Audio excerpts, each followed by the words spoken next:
కన్నీళ్ల మధ్యలో నడిపించాడు. ఆ పూటకి అంత ఆహారం లేని పరిస్థితిలో నన్ను నడిపించాడు. రైల్వే స్టేషన్లో, బస్ స్టాండ్లో పేపర్ పరుచుకొని పడుకునే స్థితిలో నన్ను నడిపించాడు.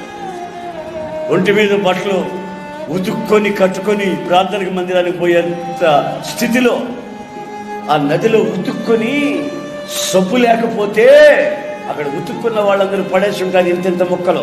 అవన్నీ తీసి ఎంత ముద్ద చేసి నా బట్టలు ఉతుక్కొని శుభ్రంగాను ఆరబెట్టి ధరించి అప్పుడు మీటింగ్లో పోయి వాక్యం చెప్పిన స్థితి నాకు తెలుసు. ఆయన నడిపించిన లోతైన మార్గం.